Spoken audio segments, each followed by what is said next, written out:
সবাইকে আদাব, নমস্কার এবং খুলুম খা। প্রথমে আমি আমার পরিচয়টা দিচ্ছি। আমি আমি এ রাজ্যের একজন বিশিষ্ট ককবরক ভাষী কবি দৌলত আহমদ মজুমদারের পরিবার লোক। উনি আমার পরম পিতামহ ছিলেন।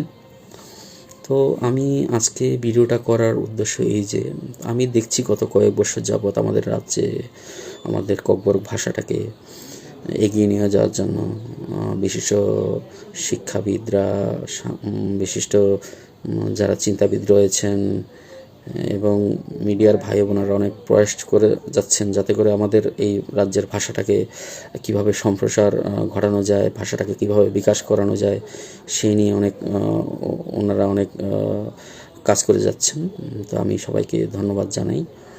ইভেন যারা আন্দোলন করছেন ভাষাটাকে এগিয়ে নিয়ে যাওয়ার জন্য, তাদেরকে আমি অনেক ধন্যবাদ জানাই। দেখুন, বলতে গেলে কি আমাদের প্রত্যেকেরই নিজস্ব মাতৃভাষা রয়েছে। এটা স্বাভাবিক যে মাতৃভাষা হচ্ছে মনের ভাব প্রকাশের একদম মানে সহজতর একটা দিক, যাতে করে আমরা মনের ভাবটা সঠিকভাবে প্রকাশ করতে পারি। তো এখানে যদি ভাষাতে ভুল হয়ে থাকে সেটা বিকাশের কোনো মানে সঠিক বিকাশের কোনো পথ নেই।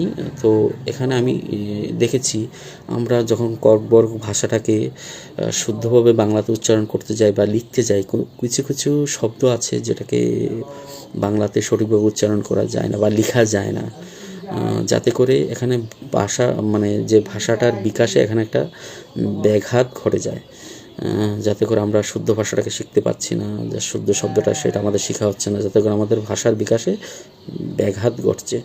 তো আমি বলবো যে যাতে করে এই ভাষাটাকে রোমান স্ক্রিপ্টে ব্যবহার করানো হয়, যেখানে অনেক চিন্তাবিদরা দেখেছেন বা ভাষাবিদরা দেখেছেন, শিক্ষাবিদরা দেখেছেন যে রোমান স্ক্রিপ্টে করলে ভাষাটা এখানে ভুলটা কম থাকে, এখানে ভুলের পরিমাণটা কম থাকে। এখানে সঠিকভাবে পরিমাণ কম বলতে কি মানে ভুলটাকে ধরা যায় না, মানে সঠিক উচ্চারণটাই বেরিয়ে আসে রোমান স্ক্রিপ্ট করলে, এটাতে রোমান স্ক্রিপ্টে লেখা হলে।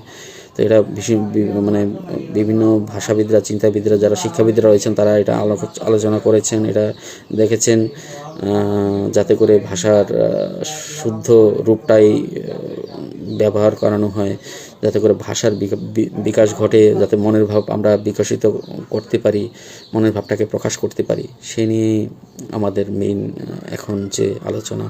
তো আমি বলবো যাতে করে রাজ্য সরকারের উপর একটা বিশেষ গুরুত্ব দেন, যাতে ভাষাটাকে সঠিকভাবে ব্যবহার করা হয়, যাতে ভাষাটাকে অনেক দূর এগিয়ে নিয়ে যাওয়া যায়। সেই জন্য ওনারা মানে দীর্ঘ সময় ধরে চেষ্টা করে যাচ্ছেন।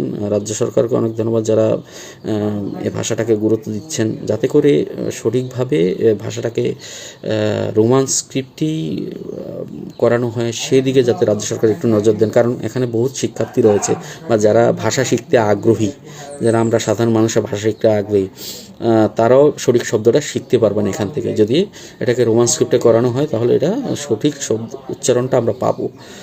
তাতে করে কি আমাদের সুবিধা হবে শিখতে, ভাষাটাকে জানতে, সঠিক উচ্চারণ করতে। অলরেডি এখানে অনেক স্টুডেন্টরা রয়েছেন, স্কুলের ছাত্র রয়েছেন, কলেজে যারা পড়ুয়া, ইউনিভার্সিটিতে যারা পড়ুয়া, যারা ছাত্ররা রয়েছেন তারা বলেছেন যে রোমান স্ক্রিপ্টে করলে এটার একটা সঠিক উচ্চারণ পাওয়া যাবে। সো আমি বলবো রাজ্য সরকার যাতে এটার উপর একটা বিশেষ গুরুত্ব দেন। যারা আন্দোলন করে যাচ্ছেন ভাষাটার জন্য তাদেরকে আমি অনেক ধন্যবাদ জানাই। জানি ভাষা হচ্ছে গিয়ে মানুষের মনের ভাব প্রকাশ করার একটা মেন হাতিয়ার, বস্ত্র যেটাকে বলে মানুষের মনের ভাবটাকে প্রকাশ করা যায়। এটা হচ্ছে গিয়ে ভাষা, যার যার মাতৃভাষা তার মনের ভাবটাকে এটা প্রকাশ করতে পারে, যে কোনো জিনিস সেটা বুঝতে পারে। যদি এটা সঠিক শব্দ আমরা প্রকাশ করতে পারি তাহলে এটা আমাদের ভাষাটাকে অনেক দূর এগিয়ে নিয়ে যাবে। মানুষ আমাদের ভাষা জানবে, আমাদের সম্পর্কে, আমাদের কৃষ্টি সংস্কৃতি কালচার সম্পর্কে জানবে। সো ভাষাটা হচ্ছে কি একটা সংস্কৃতি, একটা খুব একটা মূল তাৎপর্যপূর্ণ বিষয়। পাশাপাশি আমাদের রাজ্যের যে আমাদের ড্রেস রয়েছে, সংস্কৃতি রয়েছে, সেটাকে আমরা দেখেছি রাজ্যের বাইরে যারা যাচ্ছেন ঘুরতে যাচ্ছেন, যে পড়াশোনা করতে যাচ্ছেন, তারা এটা তুলে ধরছেন, তারা এটা প্রকাশ করছেন যে তারা যখন বাইরের মানুষরা যখন দেখছে আমাদের রাজ্যের ছেলেরা ওখানে যাচ্ছে, ওদের ভাষায়, মাতৃভাষায় কথা বলছে, তখন ওরা জানতে চায় যে আসলে আমাদের কালচার সম্পর্কে, আমাদের ভাষা সম্পর্কে। এটা একটা বিশেষ গুরুত্বপূর্ণ দিক, যেটা আমাদের রাজ্যে ভ্রমণ পিপাসু যারা রয়েছেন, যারা ভ্রমণার্থী রয়েছেন, তারা আমাদের রাজ্যে আসবেন, আমাদের কৃষ্টি সংস্কৃতি, কৃষ্টি, হ্যাঁ, তারপরে আমাদের সংস্কৃতি, এইগুলো সম্পর্কে ওরা জানবে, বা আমরাও তাদের কাছে অনেক কিছু শিখতে পারবো।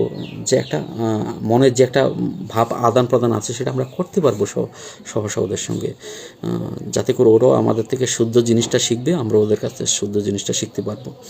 আর যারা অ্যাব্রোডে আছেন, আমি দেখেছি অনেক ভাই বোনরা আমাদের রাজ্যের মাতৃভাষাটাকে যেটা আমরা ককবরক ভাষাটাকে আমরা দেখি বাইরে ওরা তুলে ধরছেন, যারা আমাদের রাজ্যের ভাষাটাকে কীভাবে বিস্তার ঘটানো যায়, ককবরক ভাষাটাকে কীভাবে আরও অনেক দূরে এগিয়ে নেওয়া যায়।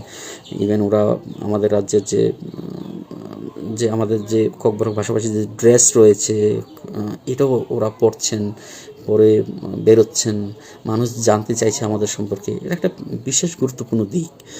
ইভেন বাইরে থেকেও, বিদেশ থেকেও বহু পর্যটক আমাদের ত্রিপুরাতে আসবেন, আমাদের সম্পর্কে জানবেন। আমি অ্যাপ্রিসিয়েট করি যারা এই কাজগুলো বাইরে করছেন। আমি দেখেছি অনেক আছেন, আমেরিকাতে আছেন, লন্ডনে আছেন, যারা আছেন আমাদের ভাষাটাকে ওখানে অনেক বিস্তার করছে। সো আমি অনেক প্রাউড ফিল করি যখন আমি ত্রিপুরাভাষী হিসেবে, যে আমাদের ভাষাটাকে অনেক দূর এগিয়ে নিয়ে যাচ্ছে আমাদের রাজ্যের ভাই ও বোনেরা যারা আছেন, ইভেন যারা বাংলা ভাষাভাষী কথা বলি, তারাও